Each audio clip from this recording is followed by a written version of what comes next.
In a place called Hobbytown, there are all manner of collectors. He's a cantankerous commenter who is decidedly fresh to the hobby. What do you say there, liver lips? And he's a country gentleman, getting by on good old-fashioned Southern charm. But when I'm with my cards, I am carefree like a 12-year-old. Can two vintage card collectors coexist in conversation without driving each other crazy? The cracked ice house treasures kaboomies. Kaboomies. Kaboomie, one of one. You got to get some Southern drawl in this YouTube community, man. This is Hobby Talk with the Odd Couple, Tony the Southern Collector and Mike Petty.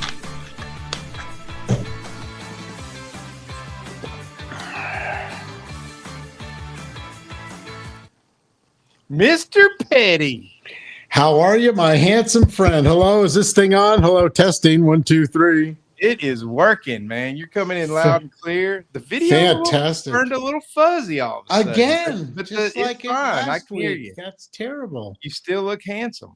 I don't look quite as handsome when it's as fuzzy as it is, but Man, we've done one of these in like 6 weeks because we realized we were kind of getting in line with our buddy Greg Miller's live streams and quote, this is Mike Petty quote.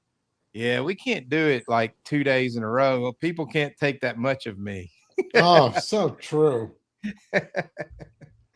Oh, another thing, how many combo videos are going to pop up now? Like, I'm not saying we were the first, but man, in the last 4 months, I bet you there's been 10 other combos, which is great. I love it too. It says everybody has their pluses and minuses. I love to listen to Jake and the kid from the Chowderhead from Boston. They're great together. Todd. He told me that I talk too slow. Who is that? Cannot, Mr. Matt from Providence. Oh, Matt. Yeah. People's dealer. I love Matt, by the way. Yeah. But he told me he always has to put me on 2 times because I talk too slow. And I'm like, I tried to put him on 2 times and it sounded like the Chipmunks, man. I couldn't understand a word he was saying because he already talks like tang. He was singing ting tang, walla walla bing bang, ooh ee ooh ting tang, walla walla bing bang. All right, man. So here's what we got. We're gonna hit some subjects tonight. I've written them down. We got a couple of cool little designs to look at. We're gonna talk about 3 of our favorite sports moments, Mr. Petty. That's gonna be fun. It was hard to whittle them down this week. If you said we're gonna do this a lot more. Yeah, I've got about at least 10 or 15. I can go on for. You're like these are some of Los Angeles, man. Yeah, these are some others don't know about, but. So we got the card equity question. What's a big card you've missed on? Might get into what's our 2026 approach. And then at the end, y'all are not going to want to miss the Petty Minute. He's got another diagram. He spent hours on this thing. I'll tell you what, man, I was getting down to the heart of the matter with this thing. I spent at least 15, 18 hours on it. Well, first off, if you saw our thumbnail, you saw the cool caricatures of me and Mr. Petty. Tell the background of this, Mike. You're the one that kind of got this going. So last year, our friend Scott with the Reindeer Studios, he was starting his own business of doing artwork for the hobby and pretty much just anything and doing logos. And he was, creating these sketchadoodles that he does and cards and other shirts and things like that. And just like to be an entrepreneur and sell things. And I wanted him to do a logo of myself. I go, it'd be fun prices were so good. I had him do one for you and one for Darren and one for Mookie. Just on a kind of like, give everybody some work. Everybody loved it. Yeah. Then I got to thinking, wouldn't it be fun if he could make something up with all the logos? He already had Greg's logo. So I said, wouldn't it be fun, if he could make like a shirt or some kind of a logo for us just to put everybody on our little group on a shirt for whatever reason. That was what came. I mean, it's so funny when you think about it. He's got like, me blowing up the kaboomies and the check in my hand that I always have on every show, Oh, the check real quick. You can't see it close enough, but it says Beaver Feet Bank on it. Beaver Feet Bank. About wet my pants when I saw that. Mookie's And got then a the lesson pin in plan. his head. Oh yeah, that's another thing. And the And look on his the other face. thing, if you're watching this on your phone and you can blow it up, read Greg's chalkboard. It's epic. Yeah, please. So, It's very funny. It's wanted to great. give our buddy Scott, and then there was this other little artwork thing. There's this guy on Instagram. I should have looked it up. I can't remember what his Instagram. It's Ryan. Ryan. Yeah, that's right. It is Ryan. So what's the Mhm. name of his Instagram page? I don't have it off the top of my head. It's okay. But he gets real creative. He did this one of Petty. It's like a comic book cover. Everybody's quite wanting amazing. Petty's autograph. He's eating an ice cream soft serve.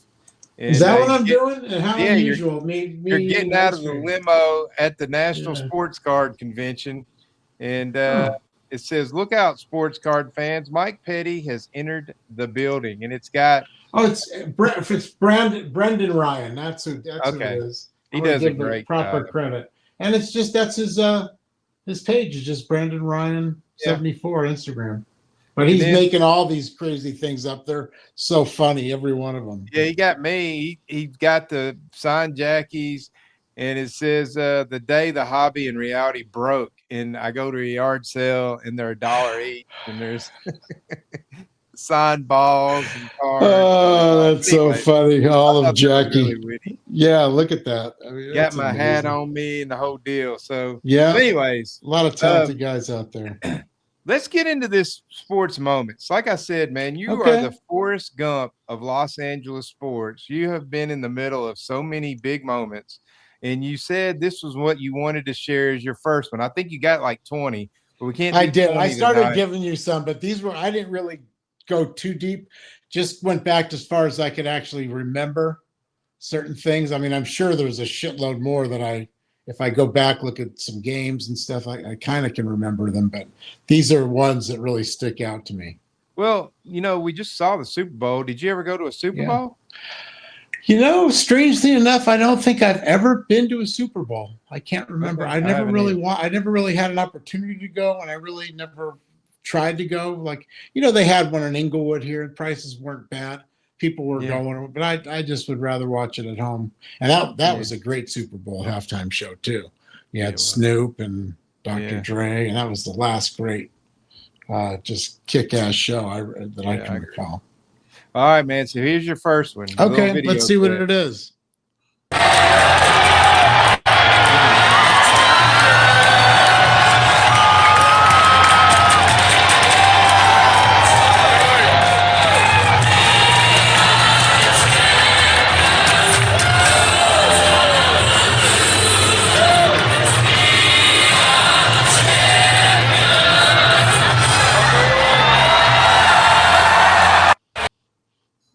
So tell us about that one.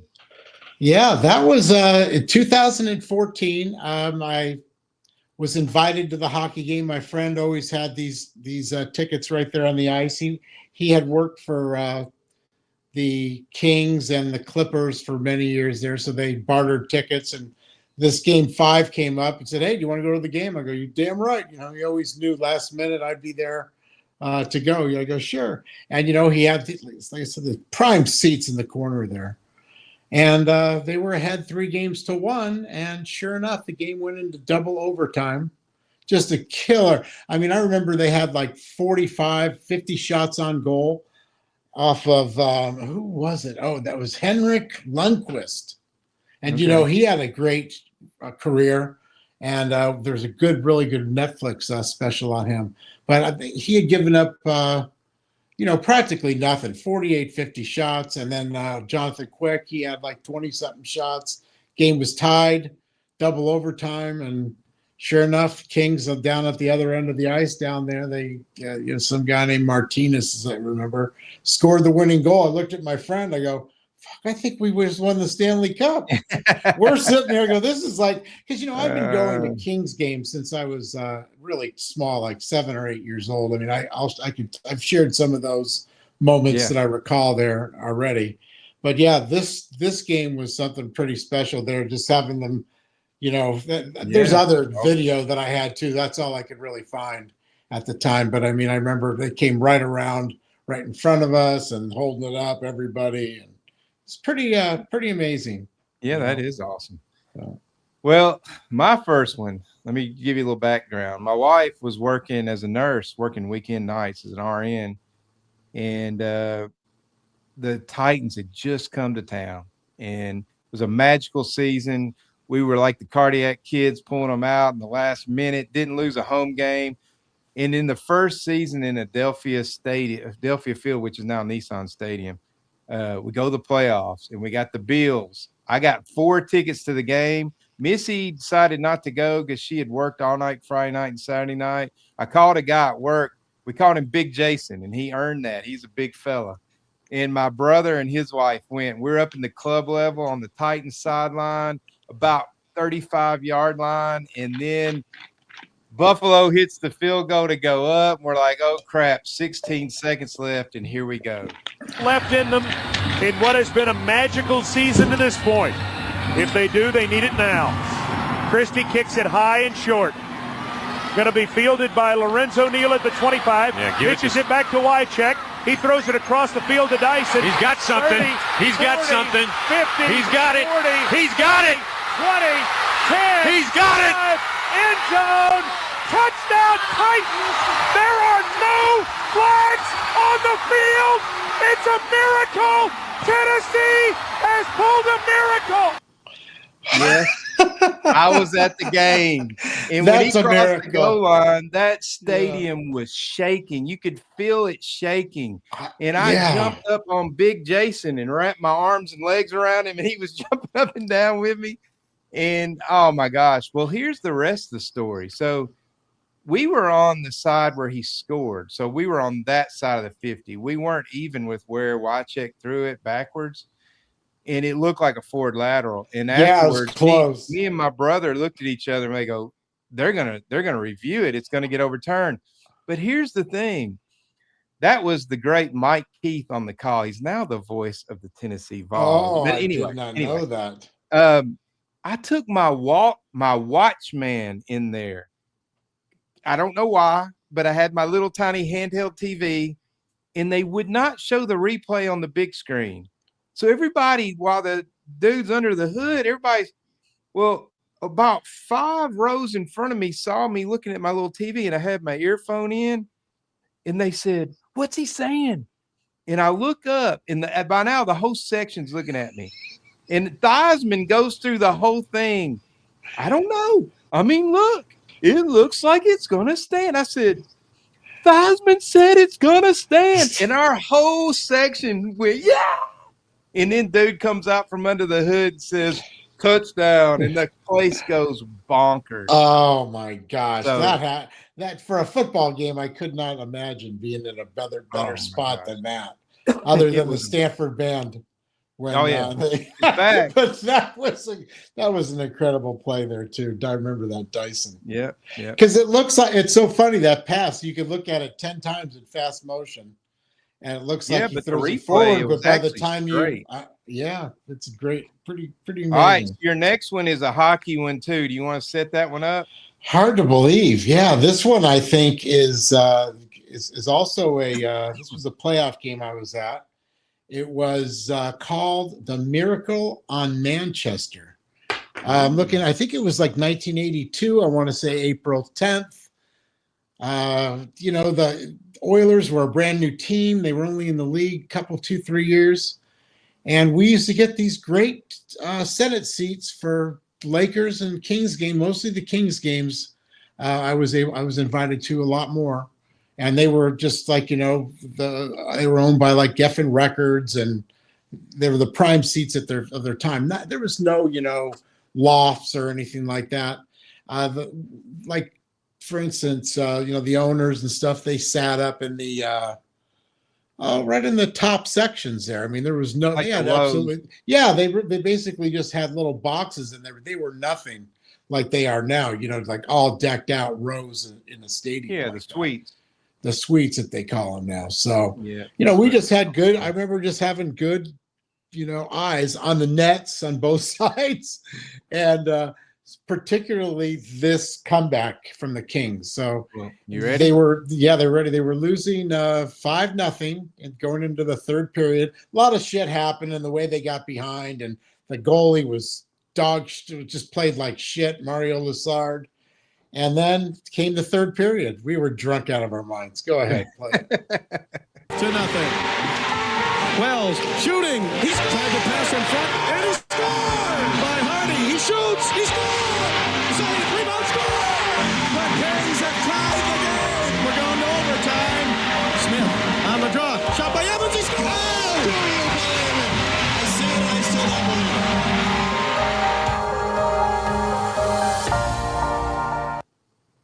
That's pretty cool right there. Amazing. The Charlie Simmers scored, I remember, in there.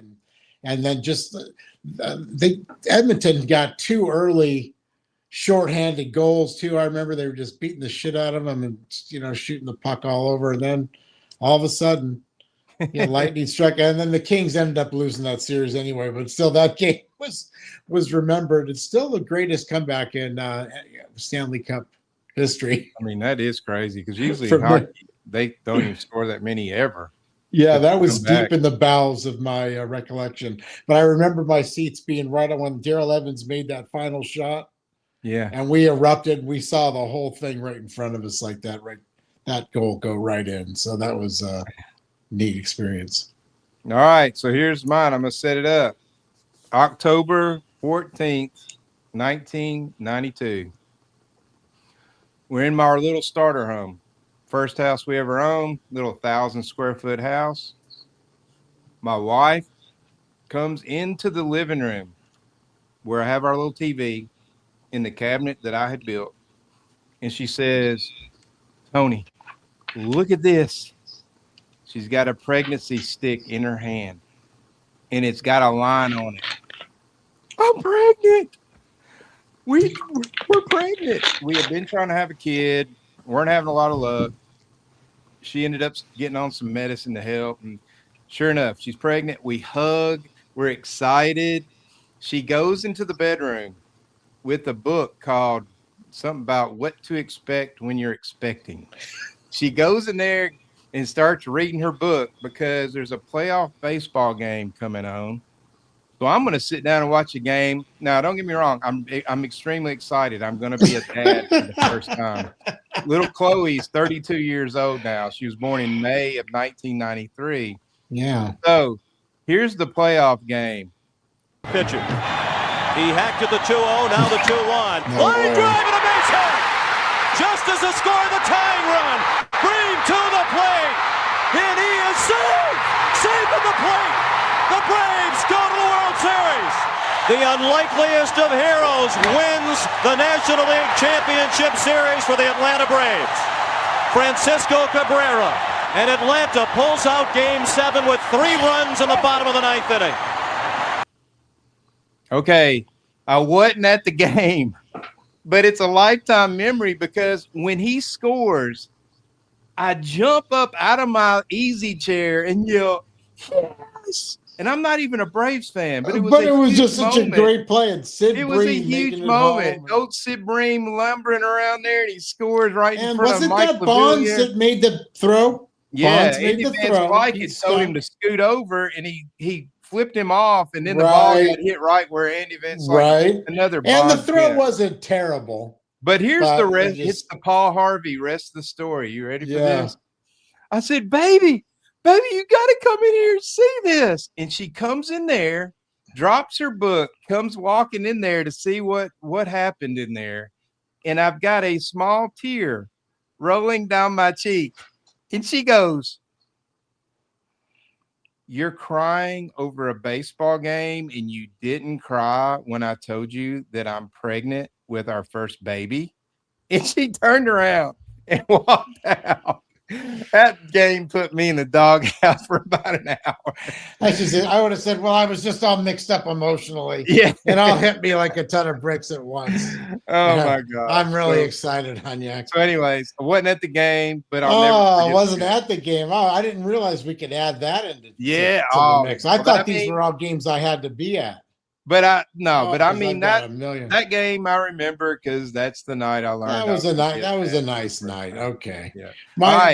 Here's my number one moment. I may have told people this before, but I was at the my first World Series game was in 1974 at Dodger Stadium. It was Game 1 against the Oakland A's in our very familiar seats where we sat all year long, and saw one of the greatest plays that I can in World Series history, especially. But just we're going to see this played in different angles. Jimmy Wynn was the center fielder back then for the Dodgers, and he was a great stick for them all year. He had, I remember, over 30 homers. He was always a clutch player, but he had come up with a really, really bad sore arm and couldn't throw at all. So the A's knew about that. And they told him, Joe Ferguson, who played right field that day, who he was the backup catcher, actually. And they told him, though, hey, if you can get to anything, you should get, make sure to, call him off or whatever. Jimmy Wynn didn't really know any of this, but he was saying that, if I have to throw the ball like one time, maybe, if I've got one throw in me, he goes, then my arm will hurt for like a week. Right. So anyway, all that, and here I am in my seat that looks directly down the third baseline. That's like the third row. You're going to come and sit in my original Dodger Stadium seats here that I have, very reminiscent of that day. And this is what happened right in front of me. Go ahead. Center, and he should come home and score. Wynn makes one throw, and Ferguson took it with the better arm. The throw! They got him! Oh, what a play!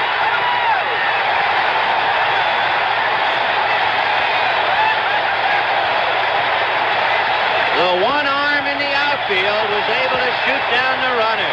Watch Ferguson now get in front of him. This is a great throw all the way on the fly. And what a block of home plate by Yeager. Look at that left foot planted. I asked Jim Wynn if he had to make a hard throw, what would happen. Said my arm would draw up for the next 3 days. I could make one throw, and that's all. What a magnificent throw by Joe Ferguson to double up the runner. Here's the end of that play as Bando comes in with Ferguson making one of the best plays we've seen all year, Vin, and the guts of Steve Yeager, the catcher, and blocking that plate and holding on to the ball. An amazing throw and an amazing block at home plate. Man, you talk about a freaking cannon. Right in front of me. I'm 13 years old. Watching this, and we had seen a few plays like that in our time, so we know when we would always stand up looking for that play at home, because that's back when catchers were men, as you can well see. Yes, Steve Yeager was known for blocking the play. He took more hits like that, like it was not. Do you see how it just rolled off him? Mm-hmm. He kind of like was already going backwards before he even hit him. And Buster's Posey's, his leg would have been bent back. Oh shit! Well, they changed. Yeah, that's how they changed the rules. Like a pretzel.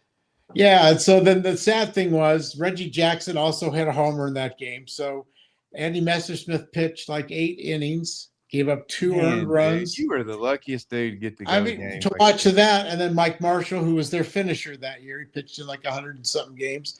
But then they lost. They lost that game 3-2. We stayed till the end.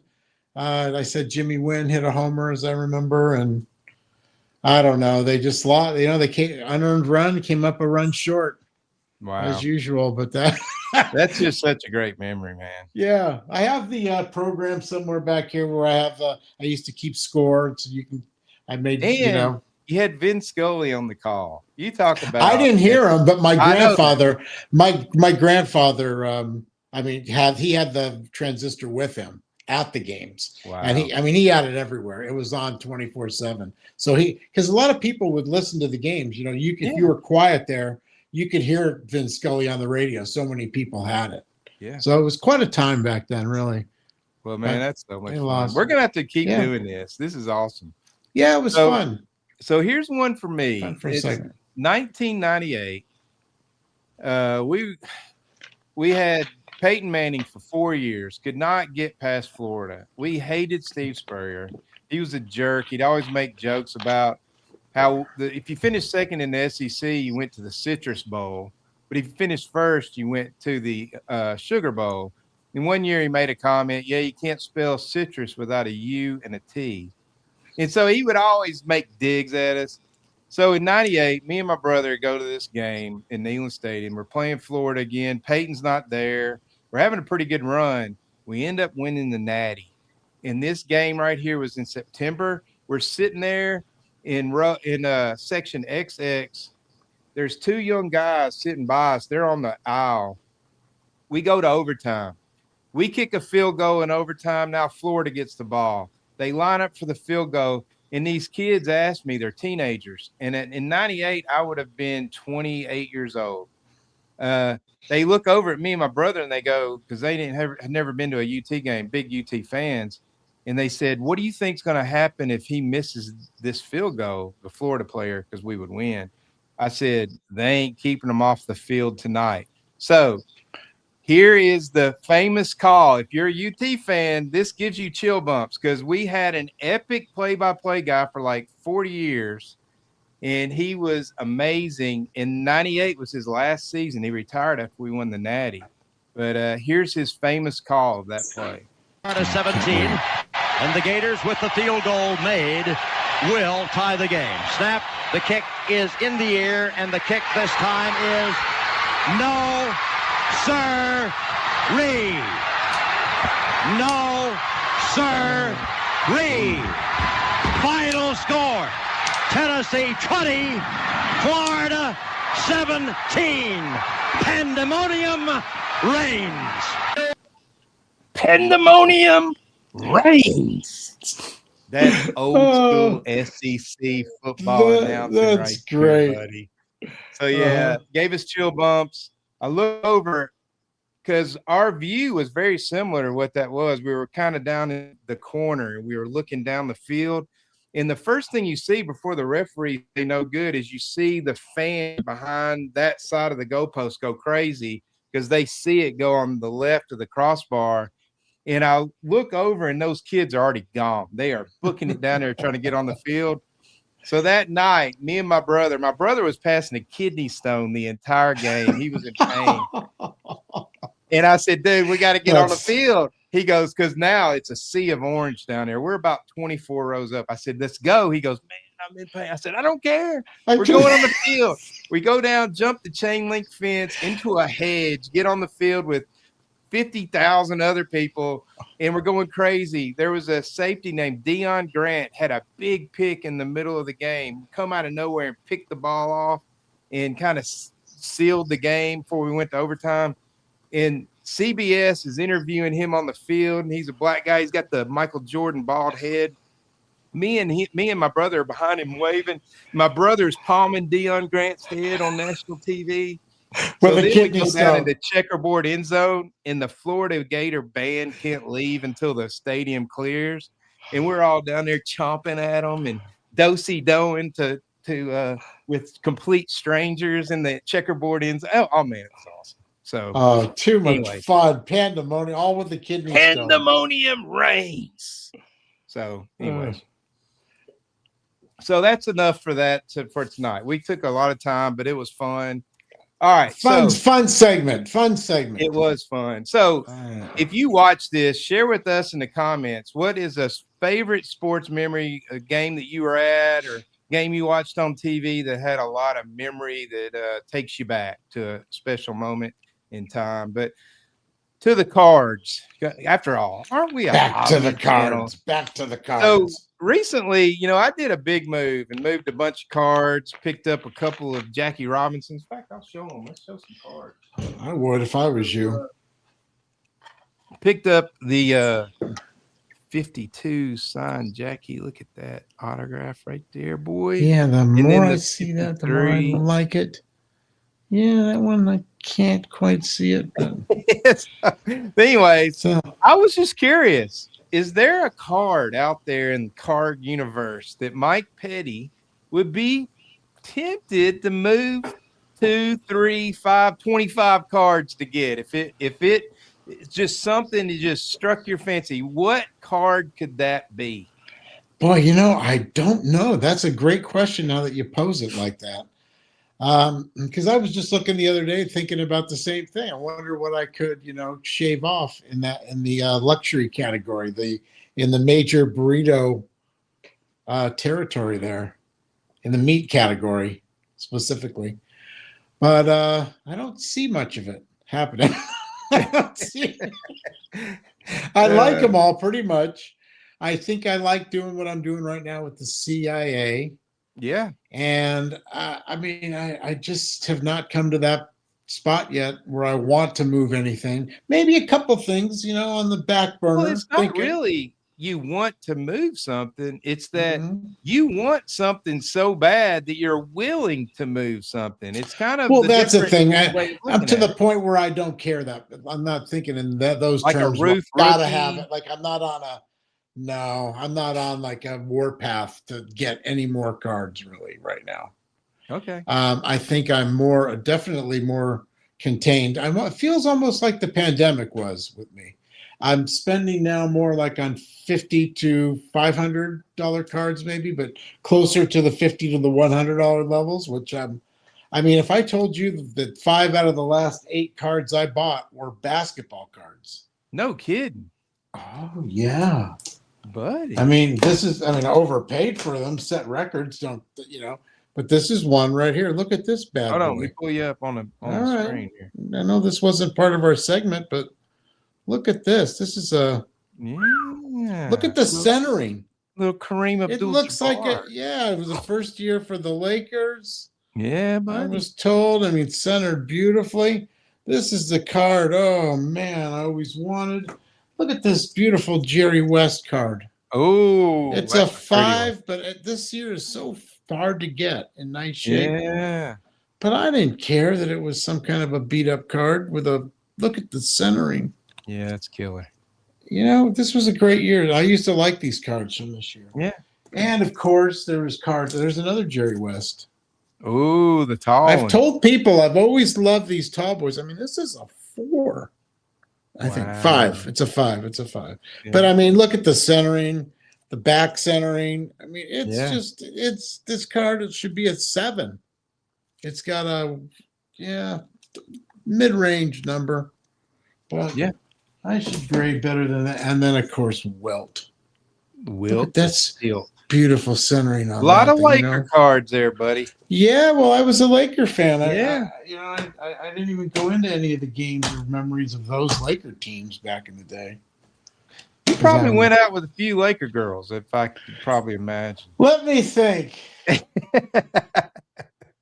Not exactly. I did once go to a game once. Didn't get that far, I must say. I didn't get much past first base with Lon Rosen's sister in college. For whatever that's worth. He was Magic Johnson's agent, and then I don't know, he's like the owner of the Park Dodgers, and he turned into some crazy mogul.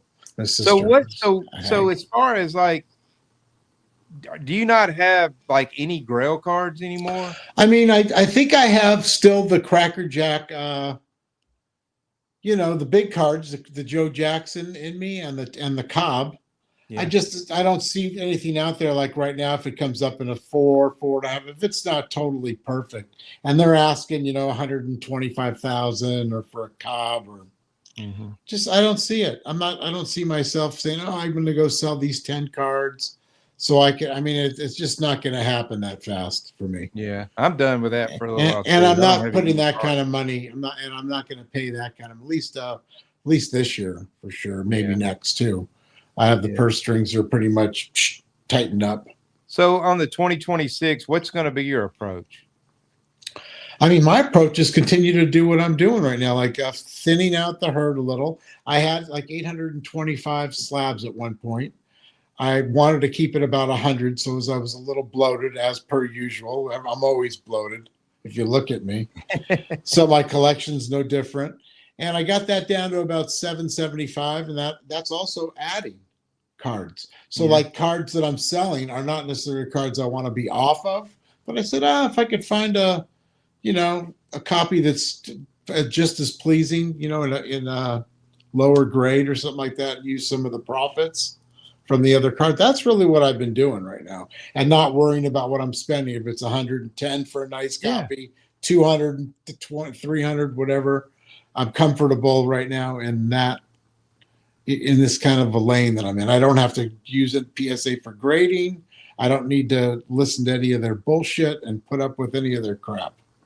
Dude, I mean, I think it's awesome you're grabbing those basketball cards. Yeah. You ain't got to spend a ton of money to have fun in the hobby. No, I mean, and these cards are so cheap. And I mean, literally, the Jerry West, I think, was everything's like less than 100. For sure. I think the one Jabbar card was just a little over 100. But everything else, these are just relatively inexpensive.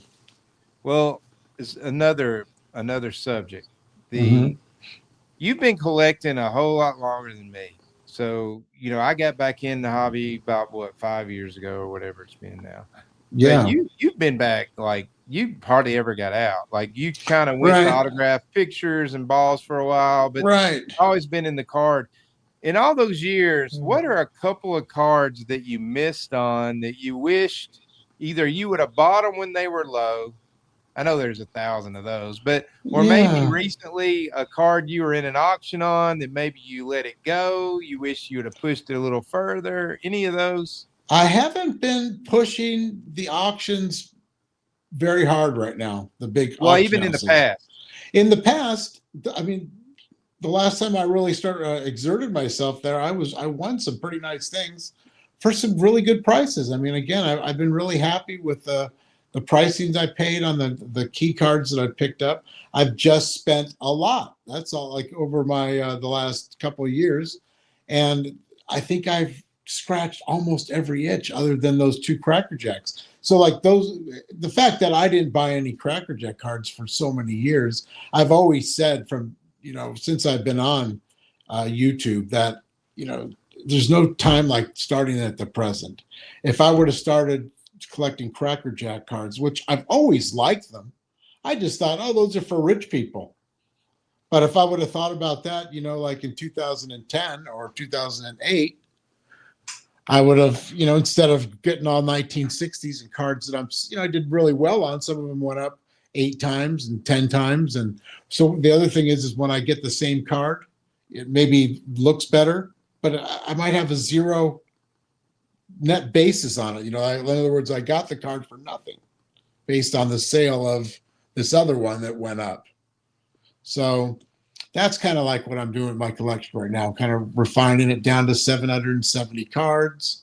And I might go down to 7. I mean, there's a good chance I could shave 100, another 200. I don't know. I mean, like, I haven't broken up a few player runs here and there, but I'm certainly not going to go selling Jackie Robinsons or, I could get out of some of these specialty cards, maybe like these Trans-Amogram cards, which I might. Those have done pretty well.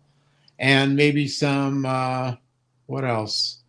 Those Nabisco. I mean, some of those little mid-range collectibles, those things that I didn't quite get a full set of or what, that I'm just, maybe look to move some of that. That's a possibility. Maybe at Strongsville, who knows? Or maybe in a CIA auction. Ooh. You might see some. Because, I mean, those are pretty neat lately. The CIA, everybody seems to be taking advantage of it in our group. Yeah, I've got cards in it now. Aaron does, you do. In fact, I even did a little video showing the cards I was giving up. So, yeah. I didn't see it, but I saw all your cards in there for sure. I didn't see the video, but you've got some amazing cards. Darren, too. He really led it the first you guys came out swinging with your first submission for sure. I think you'll be happy with it. I will say, like, it was really easy to submit those cards. Like, Theo just sent me a contract. And that's a good thing dealing with Theo. I didn't read the contract. I don't give a crap what it says. Like, he's Theo. I mean, he ain't going to try to rip me off. So I just did. It's like one of those DocuSign things on your phone. Yeah, it's very easy. It's all standard. It's standard. And then just shipped them my cards, man. Didn't have to do anything. Yeah. So, so they've got a really good guy there on the intake. He gets it. He spreads. I'll tell you the thing. The lots that they do seem to do pretty well, which I kind of like. Some of their really their lots they do. I send in some raw cards for the first time. I have never sold raw cards before. I don't know what made me want to. I happened to be going through a pile. I had some. I said, I think I had doubles of these I had planned on. So I went and I looked at all these cards I had. I said, shit, a few of these are pretty good. Somebody might want them. And so, yeah, you might as well get those out of my collection. And they're, figure if I make $50 or $100 on the whole lot, I go, no, that's great. At least somebody else, there's some winners in there that people you could grade one and might grade well or something. They look pretty good, Yeah. So my biggest regret is in 1984 and in 1986, in that range, I was in high school. I was a freshman in high school in 84, junior in 86.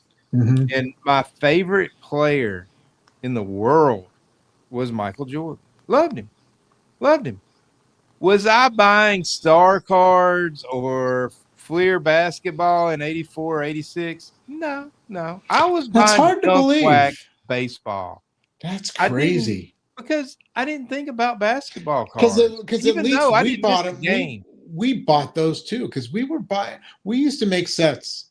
We used to break up cases and that's how you break up so many sets, you get 3 sets for free, or you get these cards for free. That's how we would go about doing these through the wholesaler. And like I told you before, we would pick these up. We know exactly where the Jordan was on every box. Because it was, to the right, over into the back, down 4 slots, 1, 2, 3, 4, pull it out. I would open still it up, have there's it. Jordan.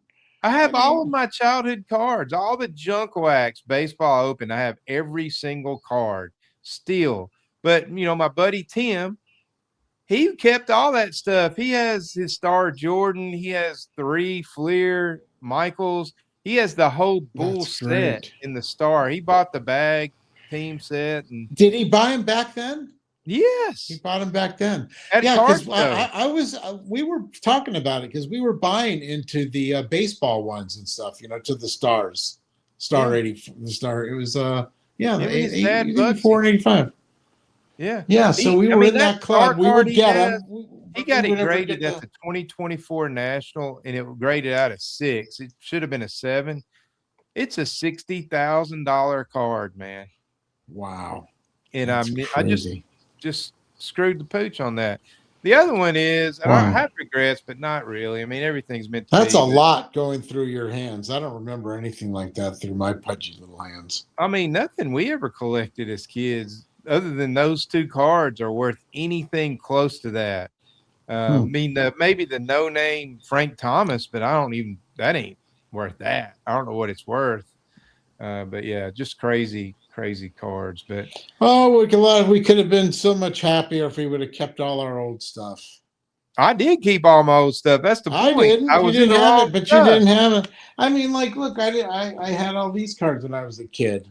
Now I'm getting them back again. It's like, I had hockey cards all over the place. 69, 70. It was a fun time. Well, lots buddy, of cards. You ready to do your fish diagram? Is that where we're at already? I think so, man. This one's flown by. We probably should have done a couple more sports moments. Well, you had some other things to show, didn't you? Like cards under $100. That's all I had on my list. You got anything else you want to talk about before you jump into the minute? Well, I'm not nearly as angry at PSA as I was Monday. I was more angry because they finally delivered their item, which only took obviously 3 days once they packed it. It wasn't in any ice storm or anything like that. It was just in the frickin' vault, or it was just wherever it was under advisement for 13, 14 days before they even slapped a label on it. So I was a little upset, but that came in the mail, so I'm kind of over that.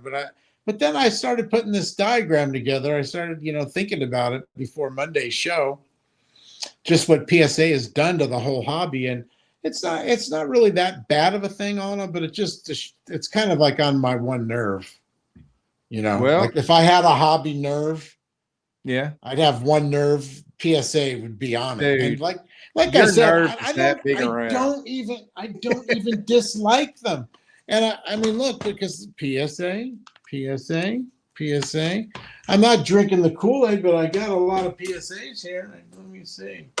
Not one SGC in this 10 group here. Well, the talk is they're going to go public. If they do, you going to buy stock? Ooh, Fuck no, I'm not getting into that. You collect cards, right? And I'll silver continue. and Yeah, gold. continue to do my own cards. I'll keep selling a few things, and then maybe I'll make a splash at some point towards the end of the year, next year, if I feel it. But yeah, right now I don't really need any. It's amazing to be in a place I'm at with my collection.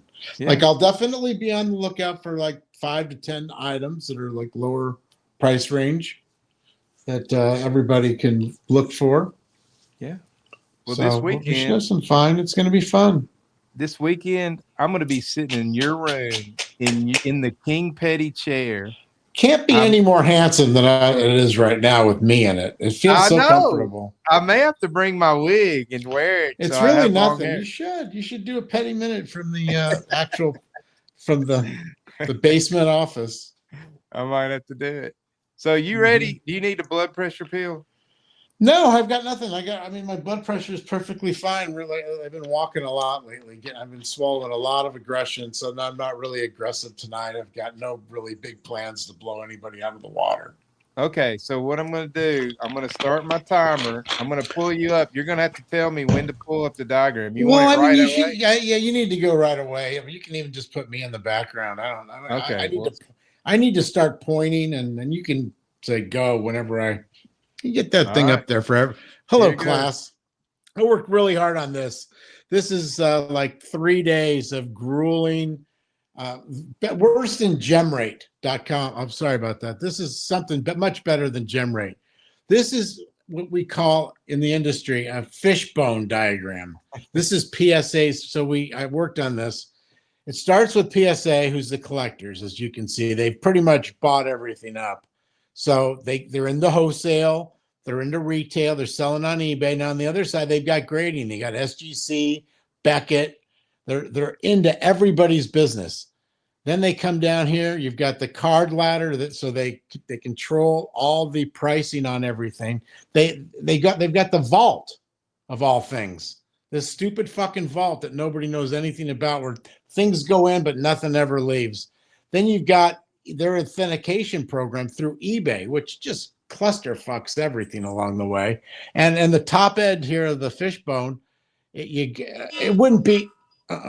It wouldn't be. Is that? I got to go for just another minute. It wouldn't be any kind of a diagram without Goof Wilson involved. And where he's involved is these fake mystery packs. It all leads to Grail fake packs, back down to Goof through the whole body of PSA. It's a dead fish just waiting to happen. And then here's something I wanted to circle for all the watchers today. Asset management. This is breaking news. This ain't no CLLCT breaking news. This is Odd Couple breaking news. I've heard that PSA is going to start managing your assets. So not only are they going to have all this in their pocket, they're going to be giving you loans. You're going to be able to leave stuff in their vaults, kind of like PWCC did, only better.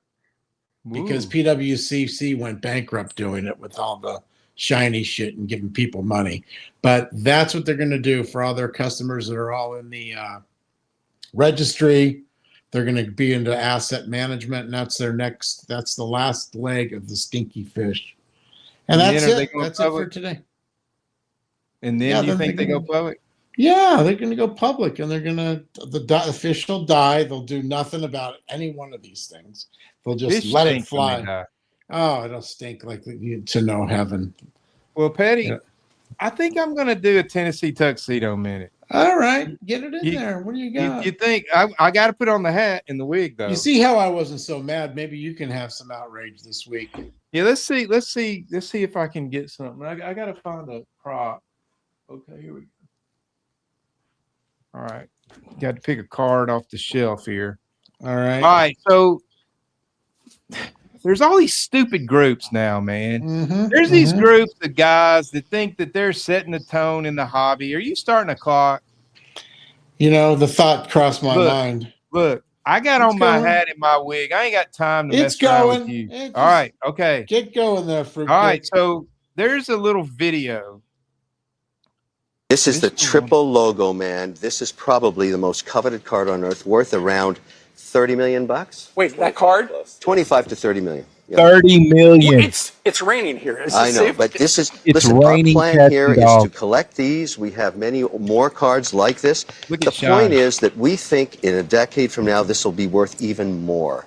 You got one more. This is the dual logo, man. This is the most famous card out there because we bought it for $12.93 million in August. It's now worth almost $17 to $20 million. You just showed me He must be $50 million worth of cards. $50 million. We've got some Brinks guys behind with sunglasses on. They're going to take these away. This is the Sean pulls out the card that they just shill bid it up to 12 point whatever million to be the highest ever. And dude tells the audience that now it's worth 17 to 20 million. Who told him that? I tell you what, I've got this signed raw Larry Doby right here. I think I paid $100 for it. This card is now worth $200,000. Ooh. Yes. You know why? You know why it's worth 200. I'm in my microphone, by the way. Look at. You know, I'm Chris Hoge now. You know why it's worth $200,000? Because I said so. That's why. So freaking stupid, man. And then they're going to try to sell shares to a card they say is worth $30 million. There's never been a card sell for $30 million. It ain't a Rembrandt. It's a freaking card with a logo on it. Come on, man. You see this card right over here? Oh boy, it's a Frank Robinson. I got it for $1 here, and now it's worth $1 million. I mean, do they not realize how stupid they make themselves look? I don't know. They're so those guys, freaking dumb. they're much too smart for us. I'll tell you what. Well, Pay, That's crazy. It's been fun, buddy. It was fun getting that off my chest. Good. I'm glad you got it going.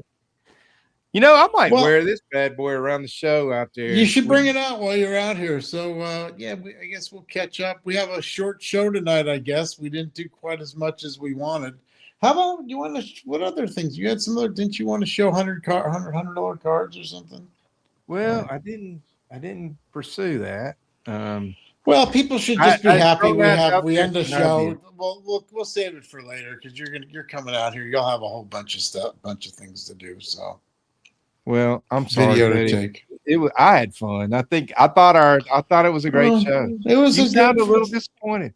I'm disappointed that we ended so soon for our fans. We have so many people that want to watch us every week. At least 50, 60 people that comment. Well, I think we're going to get a lot of comments, Petty. We'll see. Well, if anybody sees us at the show, 7 minutes shorter than normal. If anybody sees us at the show, come out and say hi to us. I got a free card for you. Everybody that sees Petty gets a free. It must be worth at least 29 cents on the open market, maybe. Petty's the Oprah Winfrey of cards. Yeah, everybody gets cards. It's beautiful. They're really nice. They're on a fine pearl white stock matte finish. Ooh. Are you going to sign? They're exquisite, some would say. If I don't see you sign it in person, it's fake. Best wishes. That's what I want. Oh, Best God. fishes. Best fish. I'll bring my Sharpie there, tough guy. I can't wait to sit in the chair. I'm riding in the Trans Am, bro. I just told Greg Miller, I got shotgun. He's in the back. You have no idea how low that car is. We're gonna be bottoming out bad. That's a wide load. Yeah. With us three. All right. Well, we can figure it out. We'll do something. Brother. Maybe you'll do a better job of videotaping. Well, I've got some ideas up my sleeve. The audience is gonna see. I've got some ideas. All right, so that's just a tease. So it's just a tease. All right. Well, we'll look forward to hosting you. Remember that Tony loves his baseball cards. He sure does. Peace out.